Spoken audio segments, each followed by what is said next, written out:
ಎಲ್ರಿಗೂ ನಮಸ್ಕಾರ. ನಾನು ಡಾಕ್ಟರ್ ವರ್ಣಕ. ಇವತ್ತಿನ ವಿಡಿಯೋದಲ್ಲಿ ಆಕ್ಯುಪಂಕ್ಚರ್ ಅಂದರೆ ಏನು ಅಂತ ತಿಳಿಸ್ಕೊಡ್ತೀನಿ.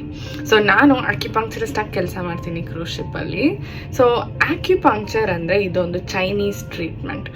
ಇದರಲ್ಲಿ ನಾವು ಸಣ್ಣ ಸಣ್ಣ ಸೂಜಿಗಳನ್ನು ಬಾಡಿಯಲ್ಲಿ ಪ್ರಿಕ್ ಮಾಡ್ತೀವಿ. ಸೊ ಏನೇನಕ್ಕೆ ಹೆಲ್ಪ್ ಆಗುತ್ತೆ? Mainly people try acupuncture for all kinds of aches and pains and arthritis from head to toe.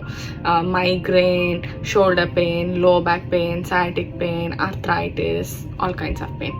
Matte it's good for stress, anxiety, seasickness, people quit smoking, hormones, fertility. ಏನು ಬೇಕಾದರೂ ಆಕ್ಯುಪಂಕ್ಚರಿಂದ treat ಮಾಡ್ಬೋದು. ಇದರ needles ತುಂಬ ಚಿಕ್ಕದಾಗಿರುತ್ತೆ, ಕೂದಲೆಳೆಯಷ್ಟು ಚಿಕ್ಕದು. ಈ ಥರ ಸೆಷನಲ್ಲಿ 20 to 25 minutes ಒಂದು 10 ರಿಂದ 15 ನೀಡಲ್ಸಲ್ಲಿ